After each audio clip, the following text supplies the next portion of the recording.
Bonjour, bonjour. Alors, deuxième partie de la vidéo au-dessus. Juste pour... Juste. Pour gérer ses émotions comme la colère. Ah oui, on gère sa colère. Ça fait du bien. Qu'est-ce qu'on peut faire quand on gère la colère? Putain, ça nous énerve. Ouais, ça fait passer par la peau aussi, mais il y a d'autres manières où on peut la gérer aussi. Alors pourquoi pourquoi déjà on va gérer cette colère? Parce que en fait c'est pas très agréable d'être en colère et puis ça met du temps à redescendre. Le but du jeu c'est d'arriver à ce que ça redescende vite. Et aussi pas que ça monte trop, ça serait bien. Ça c'est ce que vous pouvez appliquer avant et pendant. En fait, pendant, c'est-à-dire au moment où vous sentez vraiment très en colère, mais aussi pendant que avant que ça monte vraiment, avant que ce soit trop en fait. C'est important parce que cet état de colère nous lèse, nous. Vous sentez bien qu'à l'intérieur de vous, ça laisse des traces. Et c'est pas évident de redescendre. Alors, je vous donne des astuces pour faire redescendre cette colère, justement, ou pour pas vous y mettre, tout simplement. Parce que ça, c'est valable dans les deux cas. Alors, qu'est-ce qu'on peut faire déjà, en fait, quand on sent cette colère qui revient? Déjà, en fait, on va faire un truc qu'on a toujours à l'intérieur de nous et qui nous sert pour plein de choses. Ça s'appelle la respiration.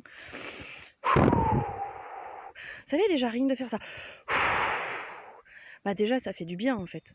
Ça fait déjà méga du bien. Parce que vous savez, pour les enfants, on leur dit il faut pas souffler. Ça, c'est dans les conventions sociales, en fait. Ça, c'est ce que nos parents nous ont appris. Mais en fait, les enfants, naturellement, ils sauraient déjà apprendre à gérer leurs émotions. C'est nous qui leur coupons un peu l'herbe sous le pied. Parce que quand ils soufflent, ils font quoi? Ils font redescendre la pression qui est à l'intérieur d'eux. Alors nous, on dit, tu souffles pas devant nous, ça se fait pas de souffler. Tu souffles pas quand je te dis quelque chose. Bah ouais, mais en fait, nous, c'est ce que je vais vous dire de faire. Parce que, en fait, c'est comme ça qu'on fait redescendre la pression. Ça, c'est une des premières choses. Et c'est important, hein. Bah oui.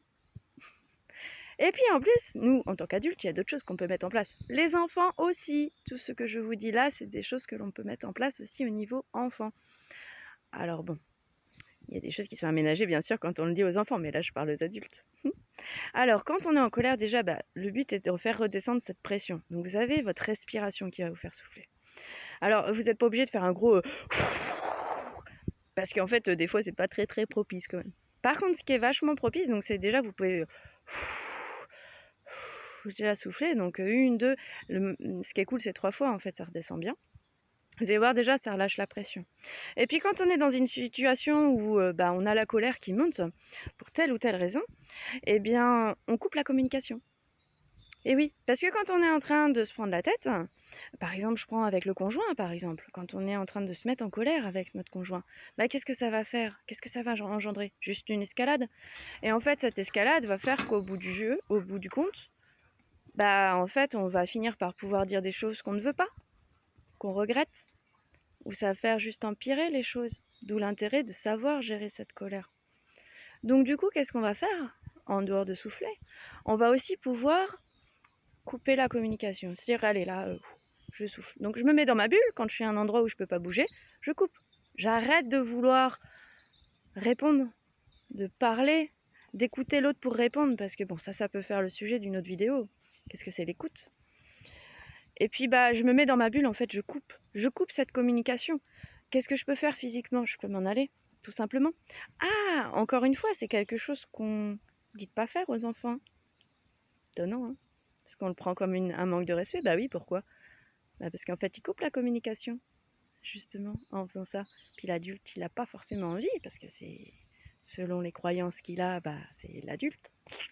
Alors attention, hein, moi, la première, des fois, ça m'agace. Puis après, je me rappelle de certaines choses. Puis bon, il y a des fois, j'ai envie de le tolérer ou pas, hein. Attention, on est humain. Du coup, on coupe cette communication. On coupe la communication avec l'autre ou avec la situation qui nous dérange. Parce que comme ça, en fait, on va pouvoir arriver à revenir sur notre état normal. Parce que, juste un petit rappel, c'est que lorsqu'on est en colère, c'est le circuit court qui se passe à l'intérieur de nous. C'est-à-dire qu'en fait, on est directement sur l'amygdale, la réaction à l'amygdale, donc la réaction du primitif, si vous voulez, au niveau de émotionnel, si je puis dire. Mais on ne passe plus par le cortex préfrontal, du coup pas par le raisonnement. Donc le fait de couper cette communication va nous permettre de d'arriver à revenir sur la raison. Et du coup, on va pouvoir rétablir une communication derrière quand nous, on ne sera nous-mêmes plus sous le couvert d'un trop plein d'émotions. Donc ça, ce sont 2 astuces qui sont vraiment importantes et qui peuvent vraiment vous aider à gérer des phases de colère et à gérer des choses pour ne pas que ça s'empire, tout simplement. Récupérer le calme à l'intérieur de vous et puis gérer des situations, et vous allez voir que si vous appliquez ces 2 principes qui sont simples, accessibles à tout le monde, vous allez voir que déjà les choses vont changer. Forcément, c'est une évidence. Donc voilà. Alors, moi, je suis là vraiment pour vous aider à avancer sur tout ça. N'hésitez pas à justement déjà partager, parce que ces conseils sont vraiment importants. On ne nous les enseigne pas quand on est plus jeune. Et toutes ces choses-là sont fondamentales dans notre vie. Donc n'hésitez pas à partager, à aimer, à suivre. Et puis vous avez le lien qui se trouve soit en biographie, soit en commentaire, ou prenez rendez-vous. Comme ça, on en discute, on voit vos besoins et on voit comment je peux vous aider. Donc voilà, je vous dis à très vite.